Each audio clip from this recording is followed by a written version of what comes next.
Welcome to our channel, everyone. We are very happy to bring you a thrilling science fiction adventure in an underwater world. In the final moments of this story, our brave Earth pilot and the underwater princess battle desperately against a catastrophic, destructive device. Will they manage to save Pearlreach and seal their incredible alliance? Wish you happy stories. The shuttle's engines hummed through the vacuum of space as it decelerated, approaching a glittering planet whose surface was almost entirely blue. Through the viewport, pilot Ethan Blackwood could see swirls of turquoise, teal, and emerald, punctuated by delicate wisps of white cloud.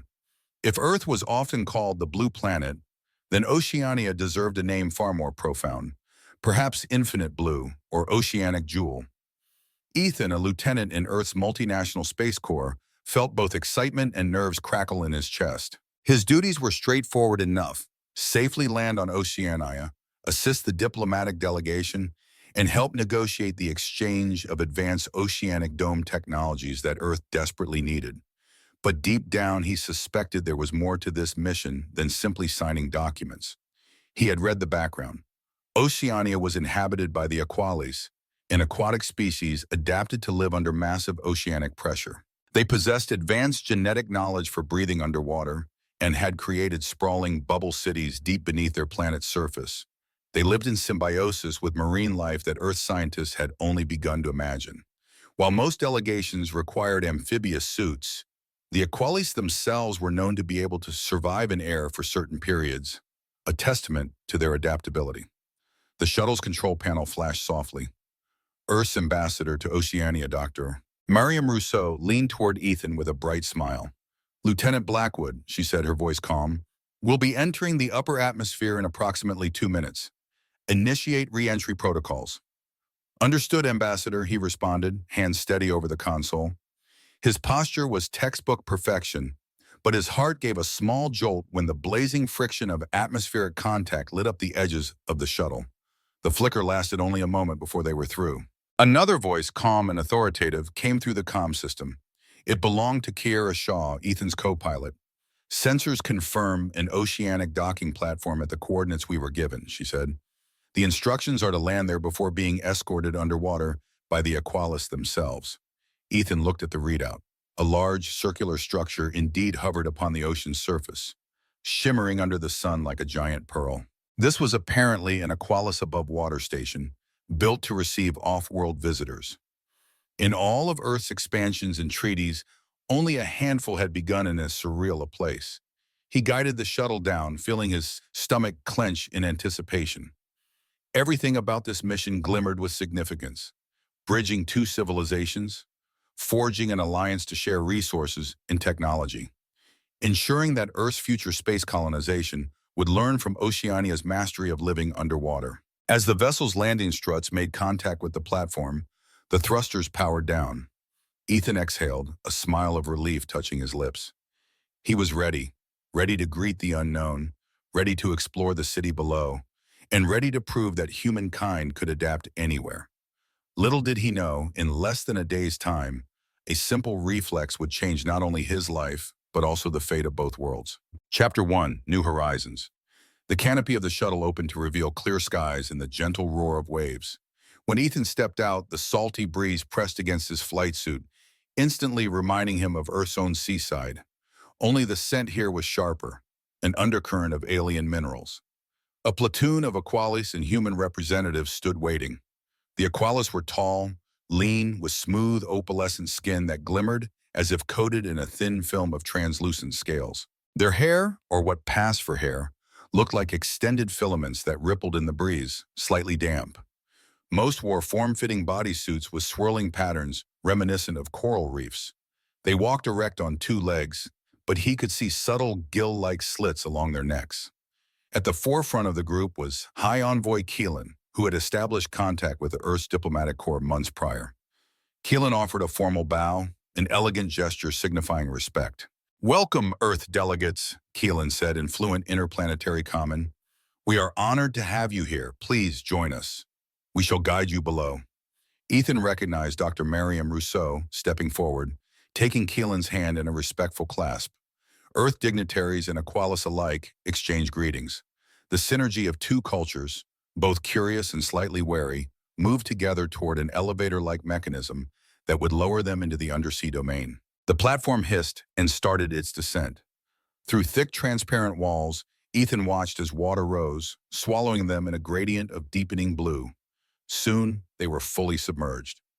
Lights ignited along the elevator's edges, revealing shapes flitting in the distance, shoals of fish shimmering with exotic patterns, and the faint outline of spires belonging to an underwater city. His breath caught. He'd seen holovids, but witnessing it in person was breathtaking. The city appeared as an enormous bubble, or rather a cluster of bubble domes connected by passageways. Bioluminescent corals adorned the outer surfaces, pulsing in rhythmic patterns that reminded him of distant star fields. "I have never seen anything so alive," Ethan murmured. Kira, the co-pilot, nodded in silent agreement. At the base of the elevator, a transparent tunnel extended into the heart of Pearlreach City, named for the shimmering mother-of-pearl effect that lined its interior. As soon as they stepped onto the polished floor, the ambassadors and officers were greeted by an honor guard of Aqualis warriors, each holding a staff tipped with a softly glowing orb. The silhouette of one Aqualis stood out from the rest. She wore a regally adorned bodysuit intricately layered with shells and sea glass. A translucent cape of living seaweed trailed behind her, swaying gently in the water. Her filaments, hair-like tendrils, shone a pale turquoise. "Lieutenant Blackwood," whispered Miriam, leaning in, "that's Princess Serena, the daughter of the Aqualis king. She's known for spearheading the technology exchange." Serena raised a slender hand. Her voice echoed clearly in interplanetary common, though it carried a melodic accent. "On behalf of my father, King Ereviz, I extend to you the blessings of the deep. May you find our city hospitable." Ethan tried not to stare too conspicuously at the princess. Up close, she appeared both otherworldly and graceful, her eyes a mesmerizing blend of oceanic hues, blue at the iris, green near the pupil. A faint glow emanated from her skin. She exuded an air of confidence, though something in her stance suggested readiness, as though she were prepared for anything to happen. Dr. Rousseau offered a polite greeting.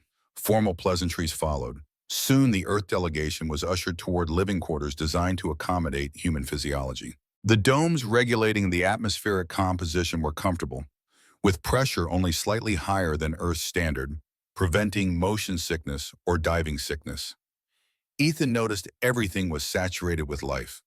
Corridors where aquatic plants grew in ornamental patterns, tiny sea creatures that served as living decor inside glass partitions, gentle ocean currents that circulated fresh air. He felt as though he had stepped into a dream or a futuristic concept of a sustainable ocean-based city. "It's remarkable," he said to Kira. "Yes," she replied, scanning the room, "but we have to remember, we're here for more than just marveling at fish.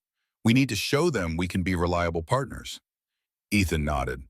The entire success of Earth's alliance might hinge on forging strong mutual trust. It struck him then like a subtle premonition that the first step to real trust often begins in the most unexpected ways. Chapter 2, A Royal Welcome. That evening, the Earth delegation attended a formal gathering in the Coral Hall, a grand dome dedicated to ceremonies.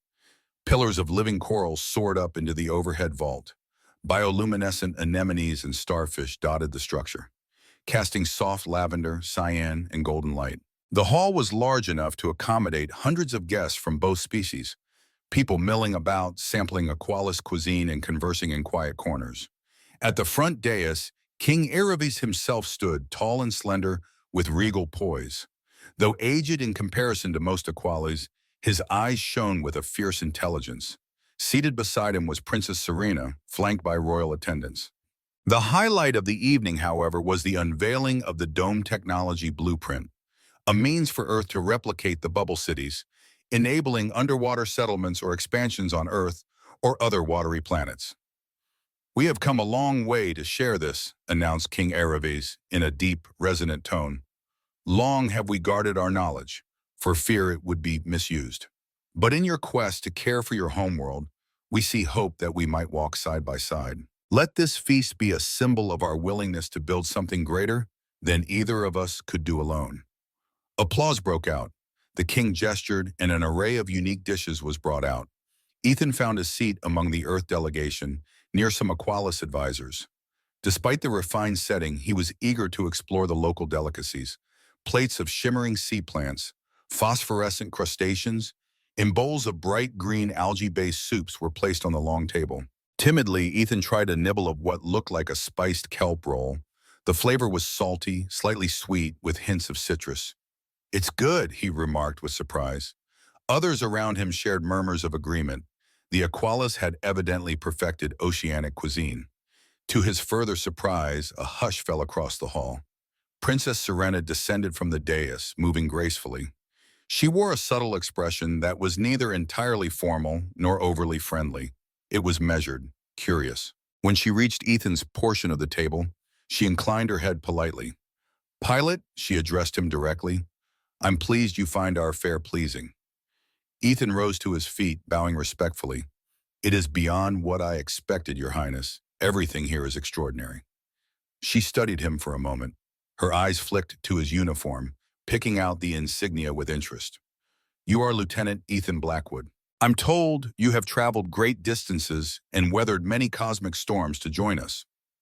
"That's true," he said, "though the distance wasn't as daunting as the idea that we might have misunderstood your people if we never arrived." His candid remark drew a slight quirk of her lips. She nodded. "Your sincerity is appreciated," she said. "There will be a formal receiving ceremony tomorrow. My father insists that all new diplomatic envoys observe certain traditions so we can honor them properly." She paused, eyes focusing on him, as though searching for something in his bearing. "I trust you are not intimidated by our ways." "I'd be lying if I said I wasn't a little nervous," Ethan admitted. "But I'm here to learn and to do what's right. The honor is mine to partake in your ceremonies." Serena's expression shifted slightly, perhaps satisfied. Then she offered him a gentle, almost private smile, like a glimpse of warmth behind a guarded demeanor. Without further ado, she turned, heading off to greet other visitors. Ethan sank back into his chair, letting out a breath. "Close encounter, huh?" teased Kira quietly from the side. "She singled you out." "I guess so. She has a presence about her." "Sure does. Careful, Ethan. These folks are advanced, and they have their own cultural intricacies. Don't want to accidentally offend a princess." He nodded. Little did he know how quickly those cultural intricacies would spiral into something that would change his life forever. Chapter 3. The Ceremony of the Pearl. That next morning, the Earth delegation was led through the city's largest thoroughfare, a place known as the Grand Confluence, where multiple bubble domes merged. Overhead arches of reinforced coral and glass soared, allowing the watery world outside to shimmer in the morning light. High Envoy Keelan explained that they were to witness the final portion of an ancient, welcoming rite, known among the Aquilus as the Ceremony of the Pearl. In times past, Keelan said, this ceremony was performed only for those who signified a new era or a momentous alliance. It involves a symbolic pearl of tides, said to be formed from the tears of the ocean goddess, though in reality it is a rare organic gem found only in our deep sanctuaries. Ethan, Dr. Rousseau, and the others from Earth were ushered into an open chamber at the confluence's center. A rostrum of seashell-like tears circled an empty, shimmering pool. The water in that pool was said to be sacred, a direct line to the planet's living ocean that had never been enclosed or disturbed. When the ceremony commenced, a hush fell. King Araves, regal in an ornate shell headdress, stepped to the edge of the pool with Princess Serena by his side. A luminous pearl, radiating soft aquamarine light, rested in the king's palm. In a voice that seemed to resonate through the water itself, the king spoke. "In the presence of friends from Earth, we offer the Pearl of Tides to honor the synergy of two worlds. May the ocean cradle it, accept it, and welcome all who stand before us." Traditionally, the king would cast the pearl into the swirling eddy within the pool. The gem would be carried by the ocean's currents down into the depths. The ceremony symbolized letting go of fear and doubt, committing wholeheartedly to alliance.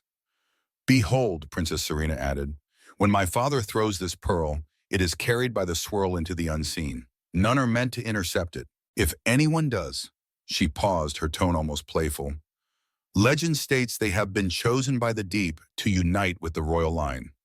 A ripple of tension-laced amusement moved among the Aqualas. This had always been an old wives' tale, or a symbolic reference.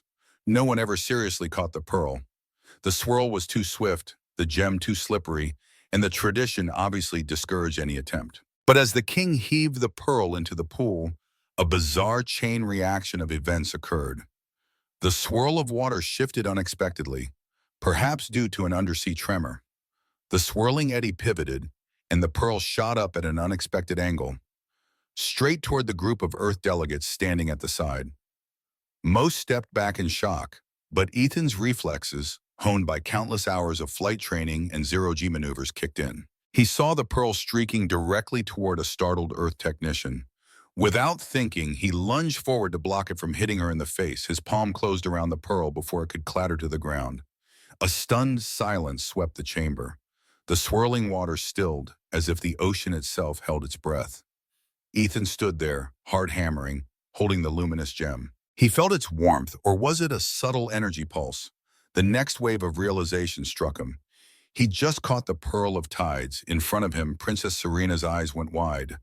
The onlooking Aqualists began whispering among themselves. King Iravese's expression shifted from shock to awe, and then to a heavy solemnity. "You," the king began, voice hushed. "You have done the unthinkable." Ethan swallowed. He was about to apologize, to explain it was just a reflex, but Serena's soft voice cut through the tension, firm yet trembling. "According to the old laws," she said, "if an outsider intercepts the Pearl of Tides during the offering, that person is bound to the house of Aqualis, bound to marry into the royal line." A quiet gasp rippled. This was no mere rumor. The Aqualis took their traditions extremely seriously. Earth delegates exchanged frantic looks. Ethan's grip on the pearl weakened, but he couldn't bring himself to simply drop it. He felt his mind spin. Was this real? Had he just inadvertently proposed to a princess through a centuries-old custom? Ambassador Rousseau tried to intervene diplomatically. "Your Majesties, there must be some misunderstanding," she said carefully. "Lieutenant Blackwood was only trying to protect one of our team members. He had no knowledge." "Ignorance," King Aravi said, though not unkindly, "does not annul the significance.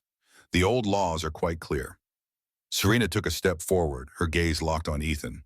There was a slight flush to her pale cheeks, which he could see more clearly now. "We cannot disregard a sacred tradition that has bound our people for generations," she said softly, an edge of conflict in her tone. Ethan's chest felt tight. He was a soldier, a pilot, not a political figure. Yet in that moment, it seemed the entire planet's eyes were on him. His mouth felt dry. "Your Highness," he said, I apologize. I truly meant no disrespect. If there is a way to rectify this." "The tradition does not speak of intent," said a senior Aqualis elder. "It speaks of what is. You have caught the pearl. That cannot be undone." Ethan glanced around, uncertain how to respond. Dr. Rousseau gave him a sympathetic look, as if urging him to tread carefully. Finally, King Iravis sighed, a fatherly weariness crossing his features. "The law states we have 2 weeks, 14 local cycles, to prepare for the union. In that time, Lieutenant Blackwood must prove himself worthy of Aqualis royalty by completing the trials of the deep. Only if he fails, or chooses to forfeit, can the marriage be nullified without catastrophic dishonor." The mention of dishonor made Ethan's stomach twist. This alliance was too vital to risk by an act that might be interpreted as Earth disrespecting Aqualis customs. Serena's gaze flickered. She looked torn but resolute. "Very well, Father," she said quietly. Then addressing Ethan, "You must begin tomorrow. I will personally oversee your trials. Whether you pass or fail will be left to the currents of fate." And thus, in the space of a single heartbeat, Earth's best pilot found himself thrust into a destiny he never asked for. He had taken the Pearl of Tides, and now he was bound, perhaps for life, to Princess Serena and the future of 2 worlds. Chapter 4, Adjustments and Trials. Word spread like a flash flood through Pearlreach City. The rumor of an off-worlder, a human, catching the Pearl of Tides was whispered in every corridor. Some Aqualists found the event intriguing, while others saw it as a threat to their pure traditions. Meanwhile, the Earth delegation scrambled to manage the diplomatic fallout. For Ethan, the day that followed was a blur of meetings. He was fitted for specialized aquatic suits, given a crash course in Aqualis etiquette, and repeatedly reminded of the dire stakes if he simply refused. "If you turn your back on this, Lieutenant," Dr. Rousseau explained gently, It might be seen as an insult to their entire monarchy. They could close negotiations permanently. We need this alliance, both for Earth's resource expansions and to ensure good relations in this sector. No one wants to force you, but Ethan slumped in a seaweed-woven chair, exhaustion etched on his face. I understand, he said. I just never expected to have my entire future decided by one reflex. We'll do our best to support you, she promised. You just need to pass their trials. At that point, maybe we can negotiate, or, if it becomes clear you're at a disadvantage, perhaps we can find a respectful way out, like failing with dignity. The key is to show good faith. He nodded. Despite the swirl of worry, a small corner of his mind flickered with intrigue. Something about Serena's poised confidence had stuck with him, the way her eyes sparkled with both intellect and caution. Could there be more to this than political necessity? Early next morning, Ethan reported to the Royal Aquatic Academy, an undersea training facility. He donned a specialized bodysuit featuring advanced micro-breathing technology. Alongside him was the ever-poised Princess Serena, ready to instruct him in a massive pool area that linked to the open ocean. This first trial tests your ability to synchronize with the currents, Serena said, guiding him to the water's edge. We call it the trial of tides. Our warriors are taught to navigate swift ocean flows without exhausting themselves or losing orientation. She paused, turning to study him. Your physiology is different. Don't overestimate your lung capacity or stamina. Use the suit's rebreather if you feel faint. The key is to flow with the water, not fight it. They slipped into the water. For the first time, Ethan felt the entire press of the ocean. He'd done some diving on Earth, but the environment here was richer, thicker, charged with an alien vitality.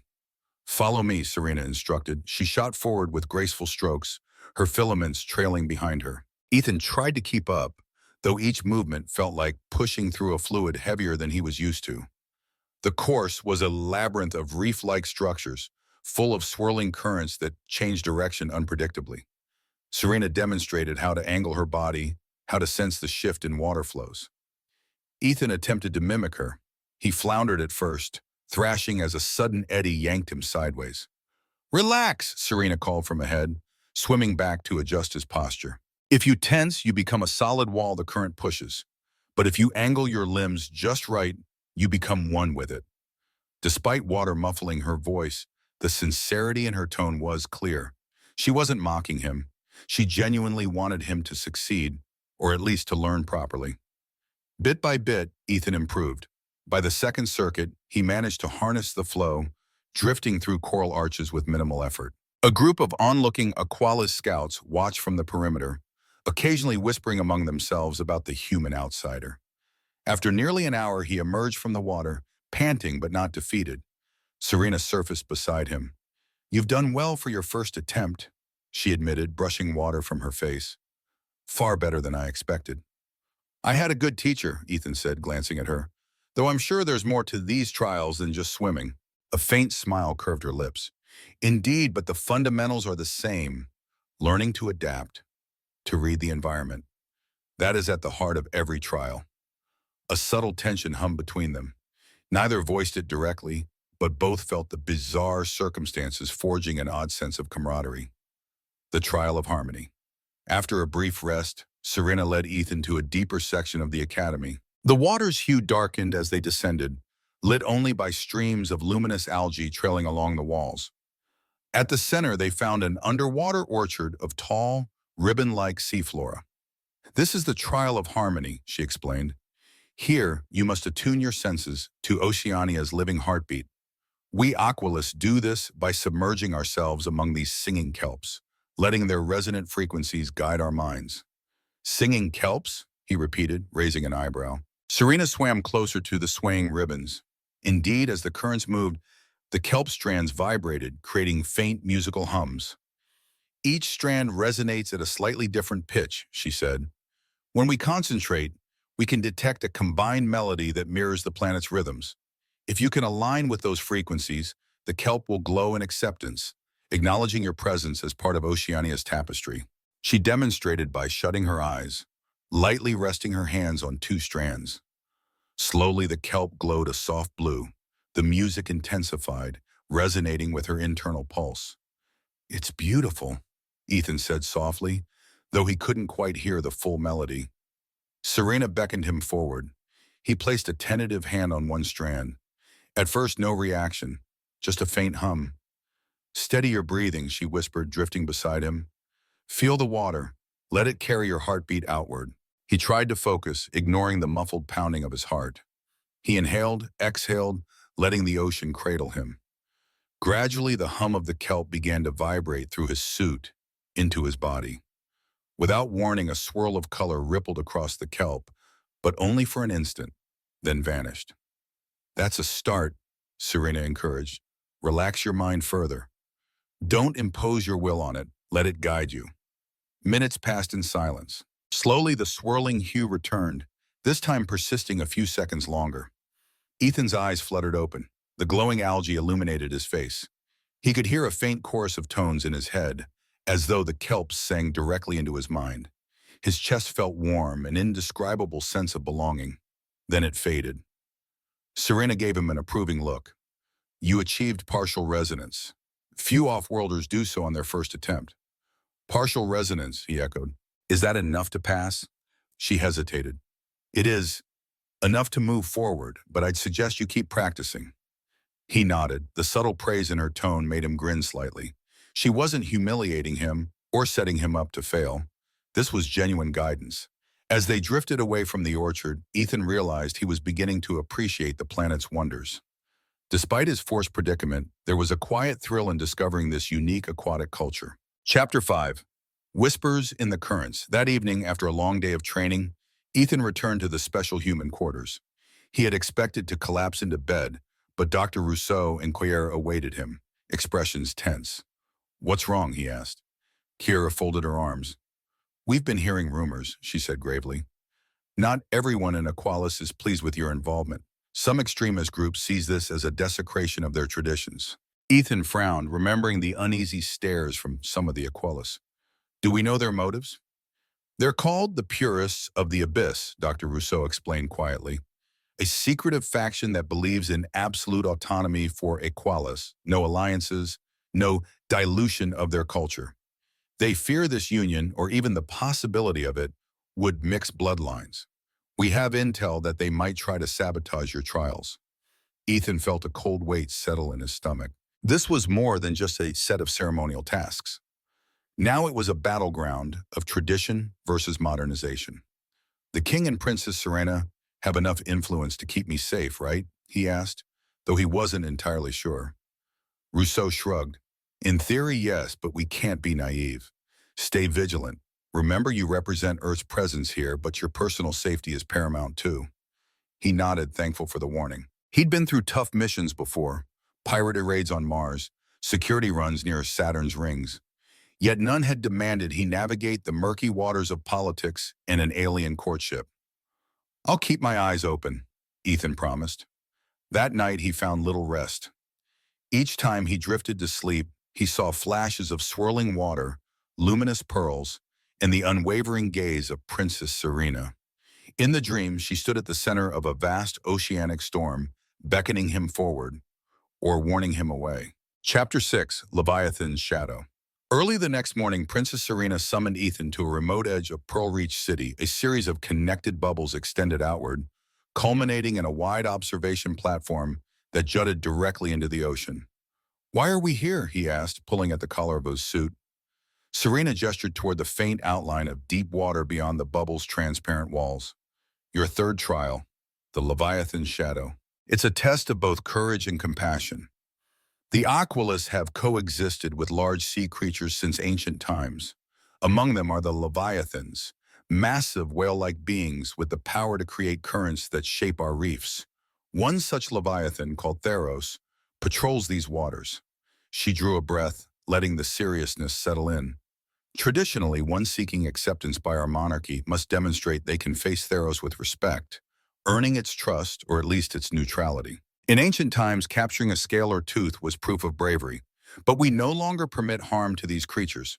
Instead, you must approach Theros, glean a scale that has naturally shed, and bring it back as a sign of acceptance." Ethan's eyes widened. Approach a giant leviathan that can create storms and pick up its scale. That sounds risky. Serena's lips curved in a wry smile. It is, but Theros will not attack if you remain calm. The real test is to quell your own fear. If you lash out or panic, the Leviathan may see you as hostile. He swallowed, remembering the talk about sabotage from the purists. If there was a perfect chance for them to intervene, a confrontation with an enormous aquatic beast was it. Yet there was no turning back. He nodded resolutely. Then let's get on with it. They swam beyond the city's protective bubble, escorted by a pair of Aqualis guards who maintained a safe distance. The ocean deepened quickly, the water turning a dark cobalt. Serena led him lower until the sunlight above faded to a bluish haze, their path lit sporadically by glowing jellyfish or drifting, phosphorescent plankton. The silence was overwhelming, broken only by the rhythmic sound of Ethan's suit pumps. Then an immense silhouette loomed. Ethan's pulse jolted. The creature's form was massive, at least 30 meters long, with a sleek, whale-like body and faintly glowing patterns etched across its flank. Two elongated fins swayed in the water, each as wide as a cargo shuttle's wings. "That's Theros," Serena whispered over the comm channel. "He's known to be somewhat temperamental." Ethan couldn't speak for a moment, awestruck by the Leviathan's grandeur. He felt like an insect floating in front of a powerful giant. "All right," he finally managed. "What do I do?" Serena swam a bit closer, beckoning for Ethan to follow. Slowly they approached the creature from beneath, ensuring their body language was non-threatening. Theros's glowing patterns flickered, as though sensing their presence. Ethan extended a hand, letting the Leviathan see him. The creature's eye, the size of a large window, shifted to regard him. The color changed subtly, drifting from deep violet to a calmer sapphire. "He can sense your heartbeat," Serena said. "Try to keep it steady. Show no aggression." Ethan forced himself to remain calm, inhaling and exhaling slowly. The creature's underbelly soared overhead. He noticed certain scales along its flank that glinted with an opalescent sheen. Some were partially loose, waving gently in the water. "There," Serena indicated. "Go for a loose one. Carefully." He nodded, kicking gently to ascend.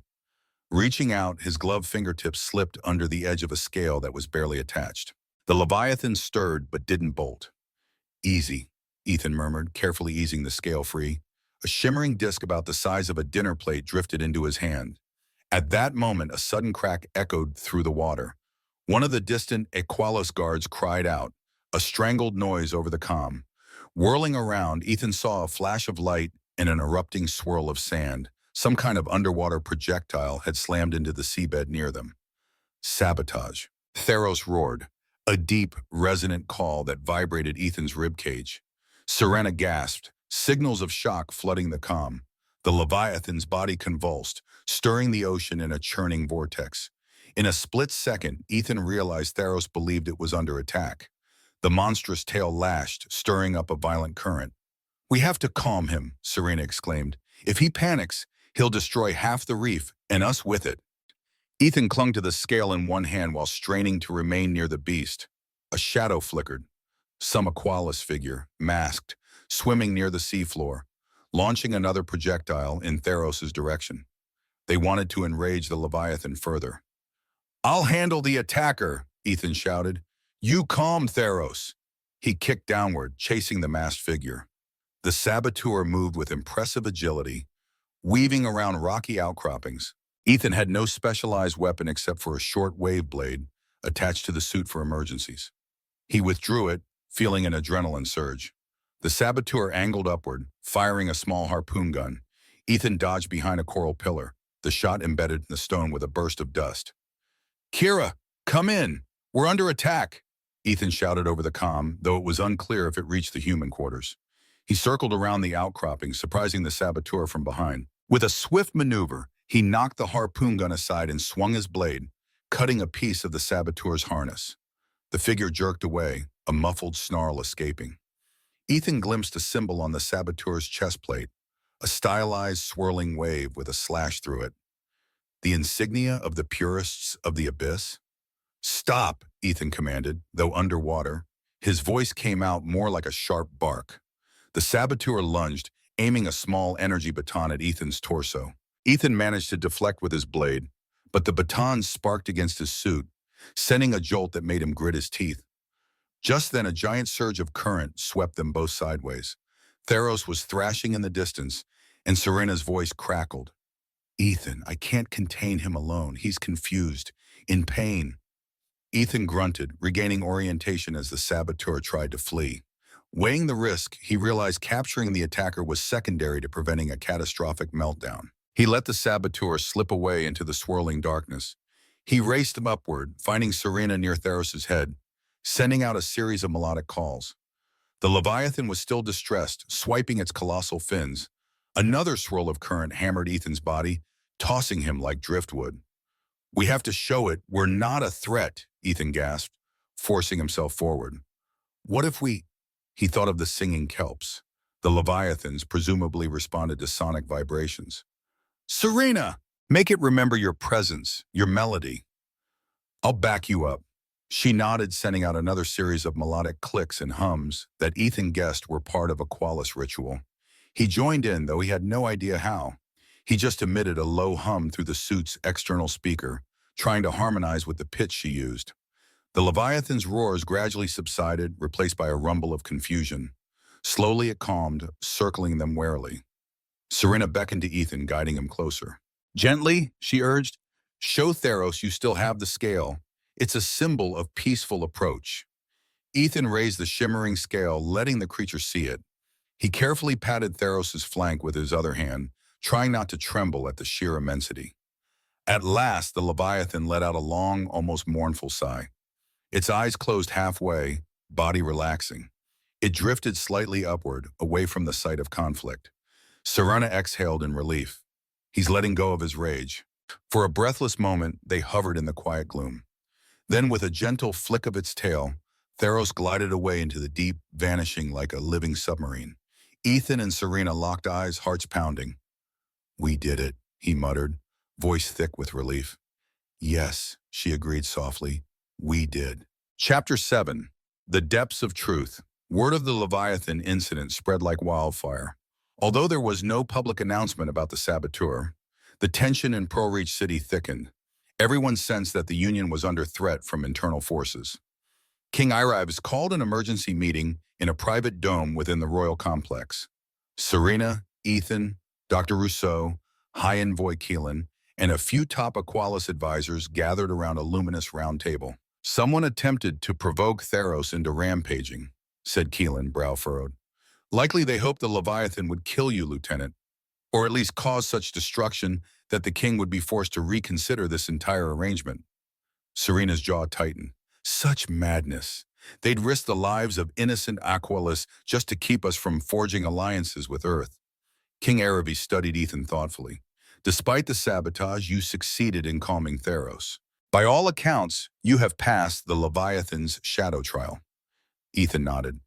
Does that mean I'm officially done with all trials? The king shook his head. Not yet.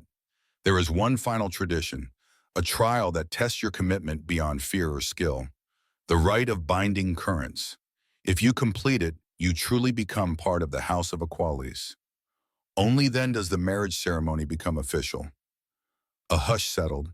Ethan felt a swirl of emotions. Did he even want to become part of the monarchy? A sense of duty told him Earth needed this alliance, but a personal desire tugged at him too. He found himself more than a little drawn to Serena, her resolute courage and caring nature. Where does this final trial take place? Dr. Rousseau asked, bridging the silence. Within the Heart Grotto, at the planet's equatorial reef, the king said. It's far from Pearlreach, in a region of vibrant but unpredictable currents. Over centuries, we have used it to ensure that any who would join the royal line can withstand not just the ocean's challenges, but also the spiritual heartbeat of Oceania.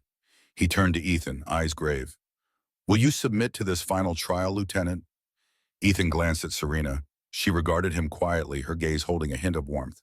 Yes, Ethan said, swallowing the lump in his throat. I will. Chapter 8.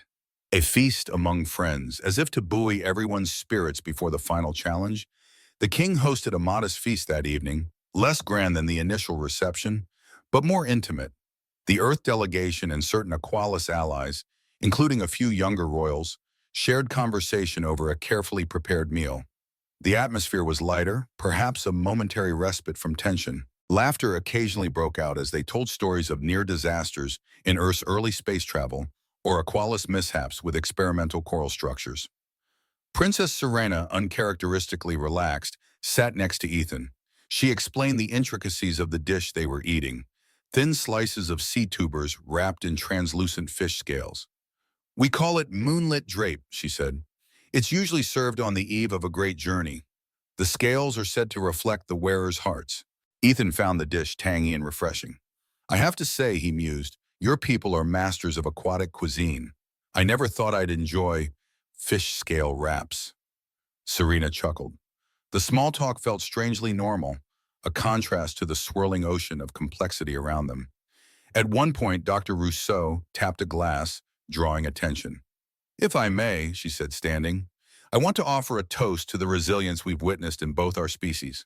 In a short time, we've seen sabotage, fear, tradition, and unexpected circumstances. Yet we also see compassion, collaboration, and respect shining through. Lieutenant Blackwood and Princess Serena exemplify that shared spirit." Ethan blushed slightly. Serena inclined her head graciously. "May our alliance grow stronger," Rousseau continued, "to Earth and Oceania." Glasses of coral-cut water and sea-fruit wine clinked. A sense of cautious hope settled over the gathering. But in the corners of the hall, Aqualis guards remained vigilant, scanning the crowd, mindful of potential threats. Chapter 9. The Tides of War. An urgent alarm woke Ethan in the pre-dawn hours. Lights flickered in the corridor outside his quarters. He bolted upright, pulling on a portion of his suit. "What's happening?" he muttered, stepping into the hallway. Kira rushed toward him, wearing a tense expression. "Multiple sabotage incidents across Pearlreach," she hissed. "Explosions in some of the city's bubble connectors. The purists are openly attacking." Ethan's blood ran cold. Already he could feel subtle tremors as sections of the city's protective domes flickered in and out. Water seeped through cracks in certain corridors. "Where's the princess?" he demanded. "She's at the central command bubble with the king, trying to coordinate repairs." Ethan followed Kira through the labyrinth of half-flooded passages. Flickering emergency lights cast eerie shadows. Panicked citizens rushed about or followed directions from security officers. In one partially collapsed dome, they found an improvised command post. King Irav stood at its center with Serena, issuing orders to engineers who scrambled to seal off compromised sections. "Your Majesties," Ethan said, saluting. "What can we do?" The king turned, face etched with worry. "The purists aim to topple part of Pearlreach's structure. If they succeed, thousands will be exposed to the open ocean without proper oxygen. Our people can survive submerged, but many areas would suffer catastrophic damage or flooding of crucial resources. Not to mention our guests from Earth who lack gills." Serena's eyes blazed with determination. "They've targeted the main power conduit that supplies the dome's structural integrity. If we don't stop them, entire sections could collapse." Ethan tightened his fists. "We have to find them and disable their sabotage devices." A moment later, a scout burst in, breathless. "There's a large device rigged near the city's central spire, some sort of meltdown charge designed to overload the energy distribution." The king nodded grimly. "Then that is our priority. Serena, you and Lieutenant Blackwood must lead a team there. Keelan, coordinate evacuation of at-risk zones." They hurried into the watery passages. This time, Ethan carried a standard-issue aquatic pulse rifle, Aqualis technology combined with Earth modifications. Serena wore a personal energy shield generator. They reached the central spire, an ornate structure decorated with swirling patterns that represented the city's heart. The sabotage device, about the size of a large crate, was latched onto the spire's base, wires snaking around critical power nodes. A group of purists stood guard, half a dozen Aqualis wearing black suits with swirling wave emblems. One stepped forward, brandishing a spear-like weapon that crackled with energy. "Stay back," he warned, voice cold. "We do this for the purity of Oceania. Your mixing of bloodlines must end." Ethan aimed the pulse rifle. "That's your choice. Murder thousands of your own people to keep the monarchy from forging alliances." The monarchy sold us out by allowing an off-worlder to claim our pearl, the purist spat. No more. Without further warning, the purist attacked. Serena's shield flared as she deflected a spear thrust, then retorted with her own energy baton. Ethan fired controlled bursts from the pulse rifle, incapacitating one attacker with a jolt that caused him to spasm and drop. A second purist lunged for the sabotage device, presumably to trigger it prematurely. Ethan pivoted, tackled him to the ground. They grappled in the rising water. The purist landed a blow on Ethan's side, but Ethan managed to jam the rifle's butt into the attacker's chest. Serena neutralized another two purists, her fluid combat style a testament to her rigorous training. "Ethan," she shouted, seeing him engaged. He pinned the final purist, pressing an arm over the attacker's neck. The masked figure hissed, trying to raise a small remote. "No, you don't," Ethan growled, twisting the remote away. A beep came from the sabotage device. Serena swam over, analyzing the flickering readouts. "They set it to overload. We have maybe 3 minutes before meltdown." Ethan's stomach tightened. "Can you disarm it?" I'll try," she said, pulling out a multi-tool from her belt. She cut wires, attempted to bypass the surge. Tension weighed heavy. Meanwhile, the subdued purists glared at them with fanatic hatred. "We must remove it from the spire," Serena concluded. "If we can't defuse it fully, we'll at least eject it far from the city." Ethan nodded. "I'll help." They pried the device free of its moorings, each taking an end. Time was running. The meltdown had begun, the device vibrating ominously. "We can't get it to the surface in time," Ethan realized. "We'll have to push it into the deep trench outside the city's boundary." So the two swam with the device, flanked by loyal guards, through a half-flooded corridor leading outside. The main gate parted just enough for them to exit into the open ocean. The city's lights glowed behind them as they swam downward, adrenaline fueling their every stroke. 1 minute left. The devices were intensifying. Ethan's arms ached from the weight, but he pressed on. They reached a sharp drop-off, a massive chasm that led to the deeper ocean floor. "Throw it!" Serena gasped. With a joint effort, they flung the device into the darkness. Moments later, a blinding surge glowed from within the trench, followed by a muted boom. The shock wave rippled the water, buffeting them and sending up a cloud of silt from the depths. But Pearlreach City was spared. Panting, Ethan and Serena drifted in the swirling gloom, hearts pounding as the shock wave receded. Slowly, they made their way back to the city gates. "You did it," Ethan said, voice trembling with relief. Serena gave him a weary smile, eyes shining with a mixture of exhaustion and triumph. "We did it," she corrected. Chapter 10. Bonding in the Coral Palace. After the attempted sabotage was contained, Pearlreach City reeled from the shock, but relief spread that the monarchy and Earth's delegation had prevented a catastrophic meltdown. The purists who survived were arrested, though rumors suggested some leaders might still be at large. King Erebes insisted that Ethan proceed with the final trial immediately, before any further disruptions could derail the union. "We must not allow fear to decide our destiny," the king said firmly. Thus, the next morning, a small entourage traveled to the Heart Grotto near Oceania's equator. They used a specialized submersible crafted by the Aqualis, shaped like a giant manta ray, to navigate the planet's swirling equatorial currents. The grotto itself was a marvel, a massive underwater cavern filled with shimmering crystals, luminous coral growths, and pockets of air formed by the planet's natural geobiology. The water inside was calm, as though sheltered by an invisible barrier. Serena explained that the final trial, the rite of binding currents, required Ethan to undergo a brief but intense fusion of energies with Oceania's living ocean. A phenomenon occurred in the grotto at dawn, where a rising thermal current would mix with a cooler layer, creating a vortex that channeled the ocean's life force. In ancient times, she said, the monarchy used this vortex to confirm a suitor's compatibility. If the water recognized the suitor's presence, the vortex would part, forming a pocket of stillness in the center. But if it rejected them, "Let me guess," Ethan said, forcing a brave smile, "the vortex would toss them around like a rag doll." Serena's gaze softened. "You've already proven yourself many times, Ethan. I have faith in your resilience." That quiet confidence sparked warmth in his chest. Despite the chaos swirling around them, he felt an undeniable connection to her. When dawn neared, Ethan swam into the center of the cavern. The luminous corals flickered, as though anticipating the event. The water began to churn, swirling in a slow circle. "Focus on your breathing," Serena's voice echoed in his earpiece from a safe vantage. "Trust your instincts. Let the ocean feel your heart." He inhaled. The swirl intensified, forming a miniature whirlpool. The force tugged at him, threatening to spin him around. He resisted the urge to fight violently, recalling the lessons about flowing with the current.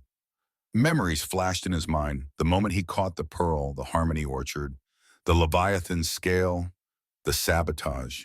And overshadowing all those moments was Serena's unwavering presence. "I'm doing this for her," he realized, "and for a future where Earth and Oceania stand together." Gradually he relaxed, arms spread. The swirling water pressed against him, but did not overwhelm him. Like the singing kelps, it required a certain resonance. A strange peace enveloped him. The vortex parted slightly, creating a bubble of stillness at its core. There, Ethan floated, air caught in a small pocket around his face. Bioluminescent flecks danced in the water like a cosmic starfield. "It's happening!" someone gasped from the sidelines. Ethan felt a surge of energy pass through him, a gentle warmth that seemed to cradle his mind. Then, just as swiftly, the swirl calmed, the water returning to a gentle drift. He let out a breath, blinking away the shimmering lights. "You did it!" Serena cried, rushing forward. Even though they were underwater, her joy was unmistakable. High Envoy Keelan and the guards hovered behind her, stunned admiration on their faces. The rite of binding currents was complete. If tradition held true, Ethan was now recognized by the ocean itself as part of the royal house of Aqualis. Chapter 11. A Future Under the Waves. With the final trial passed, the only step remaining was the formal wedding ceremony, which would seal the union in the eyes of both Aqualis tradition and interplanetary law. Earth's delegation took heart in the knowledge that the sabotage attempts had failed, and the alliance would soon be official. Yet tensions still simmered. Reports indicated pockets of purist insurgency remained. Some advocates of the old ways believed the monarchy had grown too lenient, but King Ereves, seeing the unwavering bond forming between Ethan and Serena, refused to capitulate. Days flew by in a whirlwind of preparations. The wedding would be held in the Coral Palace, a grand dome at the city's apex. All Aqualis could witness the event via broadcast or gather in the surrounding domes. Earth's representatives, clad in ceremonial attire, took their places of honor. Ethan, for his part, felt a mixture of excitement and apprehension. He was about to pledge himself to a princess, an alien princess at that. But no matter how he rationalized it, a part of his heart was certain this was right. Their bond transcended the forced circumstances. On the day of the ceremony, the Coral Palace shone with breathtaking splendor.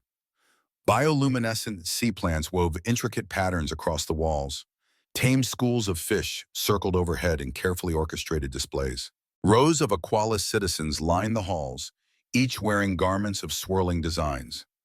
Princess Serena appeared, escorted by her father. Her regal outfit combined shimmering shells, living corals, and a flowing mantle of delicate sea silk. She looked radiant, confident, and yet a hint of vulnerability sparkled in her eyes. Ethan wore a special suit, ceremonial, not full body, made of woven sea silk reminiscent of Earth's formal uniforms. On his chest glowed a small insignia, the outline of the Pearl of Tides, symbolizing the fateful moment that started it all. The officiant, an elder with a stately bearing, stood at the dais. At the designated time, Serena and Ethan stepped forward. The hall hushed. "By the sanctity of the ocean," said the officiant in a solemn tone, "we gather to witness the union of Princess Serena of House Aqualis and Lieutenant Ethan Blackwood of Earth. Let these vows mark the bridging of worlds and the forging of a future no longer bound by fear." Serena turned to Ethan, her voice trembling with controlled emotion. "Ethan, from the moment you caught the pearl, though it was mere instinct, you showed courage and a willingness to stand by our side. You have earned our ocean's trust. I vow to share with you my world, my heart, and my hope for unity." A wave of feeling passed through the crowd. Ethan softly cleared his throat, inhaling the slightly briny air. "Serena, you taught me that humility and perseverance can overcome anything, be it deep currents or old traditions.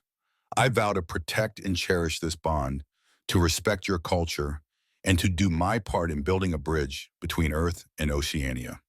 The officiant presented them with a ceremonial container of purified seawater. Drink of the same water, symbolizing a shared life force, the elder said. They each took a sip, salty, yet oddly sweet.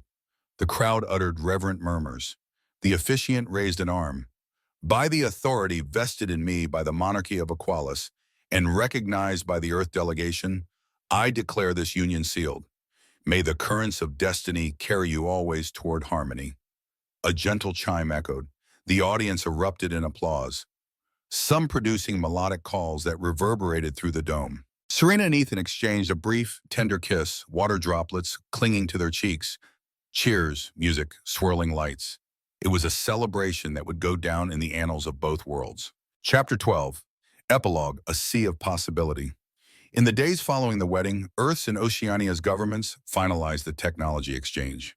Earth would gain the knowledge to create stable underwater domes, aiding in oceanic habitat expansion, while the Aqualis would receive Earth's advanced propulsion research for deeper planetary exploration. The sabotage threat hadn't fully vanished, but the new union undercut the purist rhetoric. Many Aqualis embraced the spirit of cooperation after witnessing Ethan's sincere devotion and heroic deeds. Ethan, now a recognized prince consort of Aqualis, found his life weaving between two identities: loyal Earth officer and newly minted aquatic royal. Yet he reveled in the chance to dive daily into the mysterious ocean realms, often accompanied by Serena, exploring reefs and forging deeper bonds with the marine life he once feared. Each night, in a tranquil chamber overlooking the Grand Reef, he would reflect on how a single reflex, catching a luminous pearl, could reshape an entire destiny. He thought of the swirling water, the singing kelps, the Leviathan's watchful eye, and the warm glow in Serena's gaze. In time, children's tales would recount the story of how a brave pilot from Earth inadvertently caught the pearl of tides, forging an unbreakable bond that saved two worlds from drifting apart. And when future explorers roamed the galaxy, they would speak of Oceania not just as a watery realm, but as a living testament that alliances formed in trust, and sometimes sealed in the strangest ways, could unite hearts and civilizations alike. It's a big universe, Serena mused one late evening, leaning against Ethan as they watched luminous fish swirl in the distance. And yet it only took one small pearl to bring us together. He kissed her forehead, acknowledging the wondrous improbability of it all. Here's to that pearl, he said softly, and to the ocean that gave it meaning. The water shimmered as though in gentle agreement, and so their story, anchored in an unexpected moment, continued to ripple outward, shaping the tides of countless lives for generations to come. The end. Thank you very much for listening to this monumental Solidarity and Hope. If you like our pilots and turns, our unexpected fate, make sure to subscribe to the channel and press the notification bell so you have won any future adventures. We also like to hear what you think about the story. Leave a comment below.